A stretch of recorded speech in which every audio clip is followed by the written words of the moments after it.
बिस्मिल्लाहिर्रहमानिर्रहीम। नाज़रीन, इंजीनियर मोहम्मद अली मिर्ज़ा का रिसर्च पेपर 5B है वाक़या करबला के पस मंज़र पर। उसका उन्वान है वाक़या करबला का हकीकी पस मंज़र 72 सहीहुल इस्नाद अहादीस की रोशनी में। इस रिसर्च पेपर पर इंजीनियर साहब को बड़ा नाज है, हत्ता कि वो इसको इंटरनेशनल एटम बम करार देते हैं।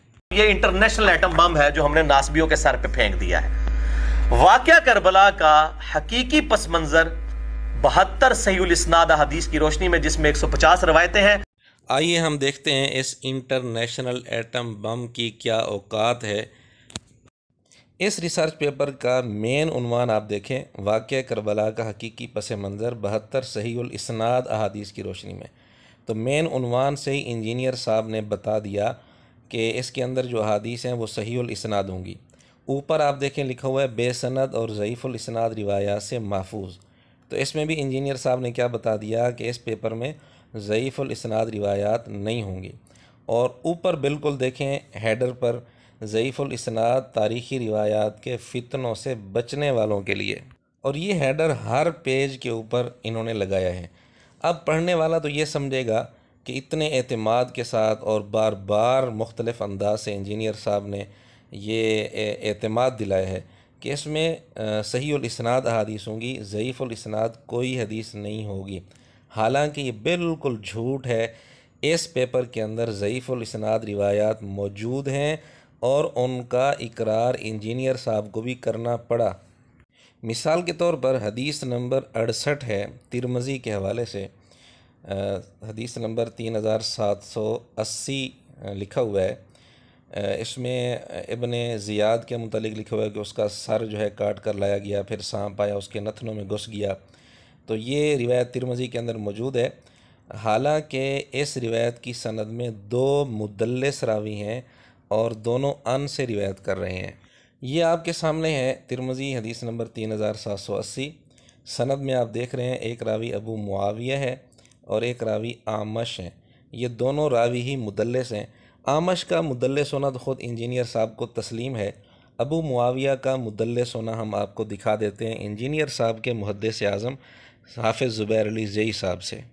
उनकी किताब है अल-फ़तहुल मुबीन फ़ी तहक़ीक़ तबक़ातिल मुदल्लिसीन।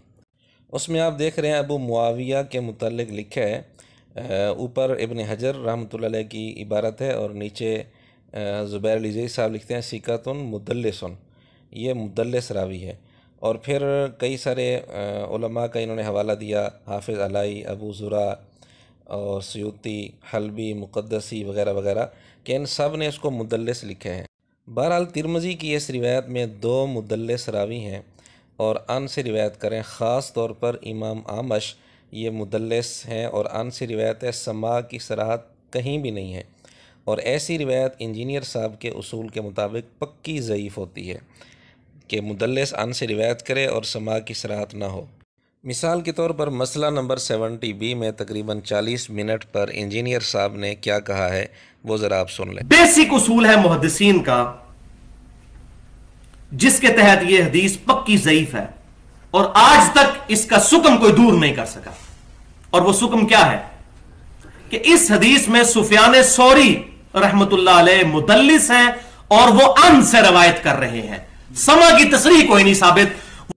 इंजीनियर साहब का ये उसूल मशहूर और मारूफ है, इसका तो कोई भी इनकार नहीं कर सकता। बहरहाल इंजीनियर साहब के उसूल के मुताबिक ये रिवायत जो इन्होंने 68 नंबर पर लिखी है रिसर्च पेपर 5B में, तिरमिज़ी की रिवायत, ये बिल्कुल ज़ईफ़ है, पक्की ज़ईफ़ है। लेकिन इंजीनियर साहब ने ये रिवायत लिख दी और अल्लामा अलबानी के नज़दीक चूँकि सही थी, इंजीनियर साहब ने अल्लामा अलबानी का हवाला दे दिया कि उनके नज़दीक सही है, उन्होंने सही कहा है। हालांकि इंजीनियर साहब को चाहिए था कि जब इनके उसूल के मुताबिक ये रिवायत ज़ईफ़ थी तो इसको नहीं लिखना चाहिए था ना, लेकिन इन्होंने ये रिवायत लिख दी। और इनके मुहद्दिस आज़म ज़ुबैर अली ज़ई साहब के नज़दीक भी ये रिवायत ज़ईफ़ थी, इसलिए ज़ुबैर अली ज़ई साहब का हवाला यहाँ इस रिवायत के तहत इन्होंने नहीं दिया। अब इंजीनियर साहब से सवाल हुआ कि आपने ये रिवायत क्यों लिखी, जबकि आपने वादा किया है उन्वान में और कई जगह वादा किया है इसी रिसर्च पेपर के शुरू में कि इसमें सारी हदीसें सही वाल इस्नाद हैं, ज़ईफ़ुल इस्नाद रिवायात से ये पेपर बिल्कुल महफूज है। इतने बड़े बड़े दावे के बावजूद फिर आपने ये रिवायत क्यों लिख दी, जबकि आपके उसूल के मुताबिक तो ये रिवायत ज़ईफ़ बनती है। ये इंजीनियर साहब से सवाल हुआ। इसका फिर इंजीनियर साहब ने जवाब क्या दिया वो ज़रा आप सुन लें, मजलिस नंबर 15 के तकरीबन आखिर में। 3 घंटे 18 मिनट पर यह गुफ्तगू है। मसला पता क्या है, मैंने पहले बताया था 5B रिसर्च पेपर में लिखा है 72 सहीहुल इस्नाद हदीस, 72 की नंबरिंग है। रवायतें कितनी है? 200। ये कितनी भी ज़ईफ़ कर लेना, 250 फिर भी सही मौजूद है। मिर्ज़ा जी ये बातें कहकर आपकी जान नहीं छूटेगी। या तो आपने ये वादा ना किया होता, रिसर्च पेपर के शुरू में ना लिखा होता तो फिर तो था। आप ये लिख चुके हैं कि ये रिसर्च पेपर ज़ईफ़ुल इस्नाद रिवायात से महफूज है और इसकी सारी अहादीस सहीहुल इस्नाद हैं। अब ये बहाने आप क्यों बना रहे हैं? ठीक है ना, इनका मकसद नहीं पूरा होगा। हमने पहले भी ये बात की थी कि हम इल्म को ज़ाया नहीं करना चाहते, क्योंकि हमारे पास तारीखी रवायतें बेशुमार थी जो हम नहीं लिख सके इसमें। उसके करीब करीब हमें ज़ईफ़ हदीसें मिल जाती हैं, ऐसी हदीसें जो किसी आइम्मा के नज़दीक सही भी होती हैं। हम उनको इसलिए कोट कर देते हैं ताकि जो लोग अलबानी साहब के ऊपर एतमाद करते हैं, मैंने उसमें भी बताया था, वो उसको मान लें। इंजीनियर साहब ना, अब ये बहाना आपका नहीं चलेगा। अब आपने ख़ुद तस्लीम कर लिया कि तारीख़ी रिवायात चूँकि हम ला नहीं सकते थे, हालांकि ये भी आपका झूठ है, आपने तारीख़ी रिवायतें भी लिखी हैं। अच्छा, तारीख़ी रिवायात चूँकि आप ला नहीं सकते थे इसलिए ज़ईफ़ रिवायात आपने लिख दी। जब आप ये मान रहे हैं कि हमने ज़ईफ़ रिवायात लिखी हैं तो फिर शुरू में ये हवा बिठाने की क्या ज़रूरत थी कि ये रिवायात ज़ईफ़ुल इस्नाद रिवायात के फ़ितनों से बचने वालों के लिए ये पेपर है और ज़ईफ़ुल इस्नाद रिवायात से महफूज है, ये है वो है। इतने बड़े बड़े दावे करने की ज़रूरत क्या थी आपको? फिर दूसरी बात यह है कि अगर आपका मुकदमा सही अहादीस से साबित हो जाता था तो फिर ये ज़ईफ़ुल इस्नाद रिवायात लाने की ज़रूरत क्या थी? ये इस बात की अलामत है कि इसके बग़ैर आपका मुकदमा जो आपकी ख्वाहिश थी, आपकी तमन्ना थी, वो पूरी नहीं हो सकती थी इन रिवायात के लाए बग़ैर। इसलिए आपने ये रिवायात ज़िक्र की हैं, वरना इन रिवायात की क्या ज़रूरत थी? आप सिर्फ सही अहादीस लिख देते, बुखारी मुस्लिम की हदीस लिख देते, दूसरी सही हदीस लिख देते। फिर मैंने उसमें यह भी बताया था कि कई रवायतें जिनको शेख ज़ुबैली ज़ईफ़ साहब सही कहते हैं उसको अलबानी ज़ईफ़ कहते हैं, फिर तो मुझे वो भी निकाल देनी चाहिए। इस वक्त अगर दुनिया में 2 गिरोह बनाए जाएं, अलबानी साहब के फॉलोअर ज़्यादा है या शेख ज़ुबैर साहब के ज़्यादा है, तो फिर तो मैं क्या करूं? इंजीनियर साहब हम बताते हैं आपको आप क्या करें। आपकी तहकीक के मुताबिक, आपके उसूलों के मुताबिक जो सही हदीसें थीं आप उनको ज़िक्र करते। आपको चाहिए था कि ऐसी रिवायात जो आपके उसूलों के मुताबिक सही नहीं है, ज़ईफ़ हैं, वो आप ज़िक्र ना करते, या फिर शुरू में आप ये दावा ना करते कि इसमें सिर्फ सही अहादीस हैं, क्योंकि आपका ये उसूल है कि मुदल्लिस की आने वाली रिवायत ज़ईफ़ होती है। अलबानी ने तो ये उसूल कहीं नहीं बताया, तो आपके उसूल के मुताबिक ये रिवायत तो ज़ईफ़ थी, आपने फिर क्यों लिखी? मैंने क्या किया कि मैंने सारा नॉलेज एक जगह जमा किया। जी नाज़रीन, ये जुमला है जिसकी वजह से इंजीनियर साहब का इंटरनेशनल एटम बम ख़ुद ही इन्होंने अपने बम को नकारा कर दिया। देखें, रिसर्च और चीज़ है और नॉलेज जमा करना और चीज़ है। रिसर्च का मतलब ये है कि आपकी तहकीक इस पर क्या है। तो आपकी तहकीक के मुताबिक तो ये रिवायत ज़ईफ़ थी, आपको चाहिए था कि ये ना लिखते। अब आपने यू टर्न लिया और कलाबाजी खाई आपने। अब आपने इसको उन्वान क्या दे दिया कि जी मैंने तो सिर्फ नॉलेज जमा किया है। तो फिर इंजीनियर साहब हमारा सवाल है कि इसका नाम रिसर्च पेपर आपने क्यों रखा है? इसका नाम आप नॉलेज पेपर रख दें कि जिसका मुकदमा, हमारा मुकदमा तो बुखारी मुस्लिम से साबित हो रहा है।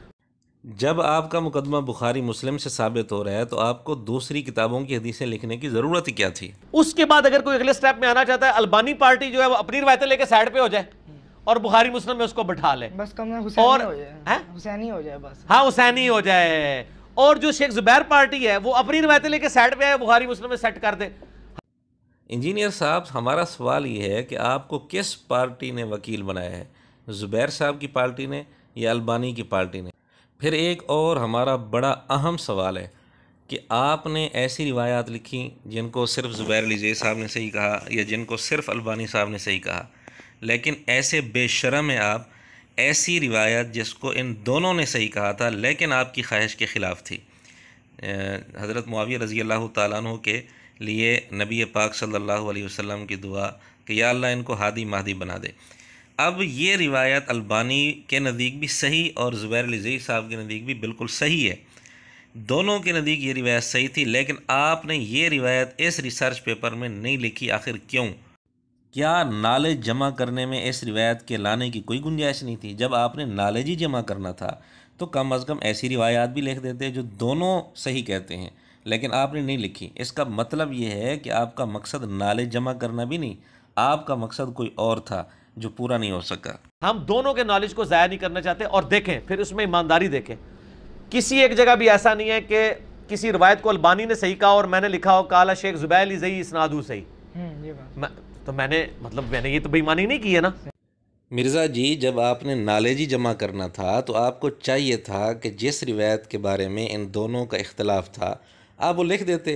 भाई ये रिवायत अलबानी के नज़दीक सही है, ज़ुबैर अली ज़ई साहब के नज़दीक ज़ईफ़ है, या अलबानी के नज़दीक ज़ईफ़ है, ज़ुबैर अली ज़ई साहब के नज़दीक सही है। दोनों की बात लिख देते, लेकिन आपने ऐसा नहीं किया। आपकी ख्वाहिश के मुताबिक जिसकी तहकीम थी आपने उसकी तहकीम लिख दी और दूसरी तहकीम आपने सिरे से लिखी नहीं है। फिर आप बड़े ईमानदार बनने की कोशिश कर रहे हैं, ये भी आपका झूठ है। ये ईमानदारी भी आपने नहीं की, बल्कि जिसकी तहकीम आपने लिखी है वहाँ भी आपने गड़बड़ की है। इसकी सिर्फ़ एक मिसाल हम आपके सामने पेश करते हैं। इस पेपर के अंदर जो आपने सबसे पहली हदीस लिखी है इल्म के छुपाने पर जो वईद है, जिसमें वो हदीस लिखकर आपने कहा कि शेख ज़ुबैर अली ज़ई और शेख अलबानी दोनों कहते हैं इस्नादुहु सहीहुन। हालांकि इनमें से किसी ने भी इस्नादुहु सहीहुन नहीं कहा। अल्लामा अलबानी ने हदीस को सही कहा है, सनद को सही नहीं कहा। हदीस को सही कहना और बात है, सनद को सही कहना और बात है। दोनों में फ़र्क है जो हदीस का एक आम तालिब इल्म भी समझता है। और ज़ुबैर अली ज़ई साहब ने तो ना हदीस को सही कहा है ना सनद को सही कहा है, उन्होंने इसकी सनद को हसन कहा है मिशकात की तखरीज में। तो इंजीनियर साहब इतने ईमानदार बनने की कोशिश न करें। आपने तहकीम जिनकी लिखी है उनकी तहकीम लिखने में भी आपने गड़बड़ की है, ईमानदारी से काम नहीं लिया। आपको चाहिए था कि जैसे जिसकी तहकीम थी वैसे ही लिखते। किसी ने हसन कहा है तो हसन लिखते, सही कहा है तो सही लिखते, सनद को सही कहा है तो सनद को सही लिखते, मतन को सही कहा है तो वो मतन को आप सही लिखते। मकसद है जैसे जिसकी तहकीम थी वैसे ही जिक्र करते, लेकिन आपने ऐसा नहीं किया। आपने गड़बड़ की है और बेईमानी का आपने मुजाहरा किया है। मैंने हाकिम का लिखा तो हाकिम ने सही कहा हुआ, ठीक है ना जी। ये इस नॉलेज की एक जगह जमा होने से इनको बड़ी तकलीफ है। इंजीनियर साहब, हमें कोई तकलीफ़ नहीं है, हमें सिर्फ ये शिकवा है कि आपने बेईमानी का मुजाहरा किया है। आपने इस रिसर्च पेपर के अंदर खियानतें की हैं। क्योंकि अहले हदीस की 90% अक्सरियत तो अलबानी की तहकीम को मानती है। और दूसरा इनसे पूछे कि इब्न ज़ियाद के नथनों में अगर सांप घुस गया है, इससे आपके ईमान को कैसे खतरा हो गया? इब्न ज़ियाद तो प्यो है, अल्लाह तो बंदे हो। ये है जी इंजीनियर साहब का इल्मी जवाब।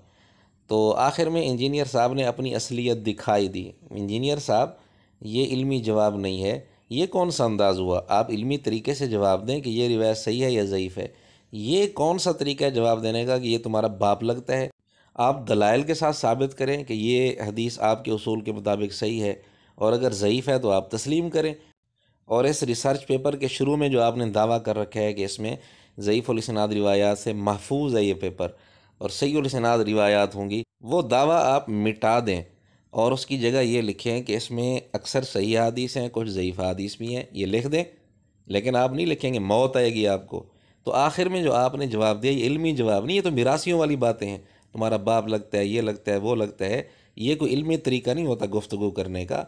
आप इल्मी तरीके से दलाइल के साथ आप साबित करें कि ये रिवायत सही है। वो तो आप साबित कर नहीं सकते थे, आपको पता था कि मैं इस बारे में बिल्कुल बेबस हूँ, इसलिए आपने मिरासियों वाली और बाजारी ज़ुबान इस्तेमाल करना शुरू कर दी।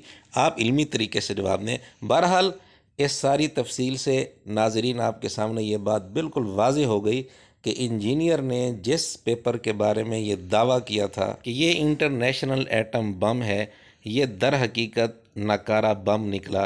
कहते हैं ना, मुहावरा है, खोदा पहाड़ और निकला चूहा। ये वही बात हो गई। दावे इतने बड़े बड़े किए, लेकिन हकीकत ये है कि इंजीनियर साहब को ख़ुद भी तस्लीम करना पड़ा कि इसके अंदर ज़ईफ़ रिवायतें मौजूद हैं। इसलिए उन्होंने कलाबाजी खाते हुए इस रिसर्च पेपर को बजाय रिसर्च पेपर का नाम देने के नॉलेज का नाम दे दिया। तो फिर हमारी गुजारिश है इंजीनियर साहब, अपनी वेबसाइट पर जो आपने ये पेपर अपलोड किया हुआ है वहाँ भी इसका नाम तब्दील करें। रिसर्च पेपर इसका नाम न रखें बल्कि नॉलेज पेपर इसका नाम रखें। और शुरू में जो आपने दावा किया है इस पेपर के शुरू में, वहाँ भी ये लिख दें कि इसमें कुछ ज़ईफ़ हदीसें भी हैं, ताकि पढ़ने वालों को शुरू से ही अंदाज़ा हो जाए कि इसकी हकीकत क्या है। व आखिर दावाना अनिल हम्दुलिल्लाहि रब्बिल आलमीन।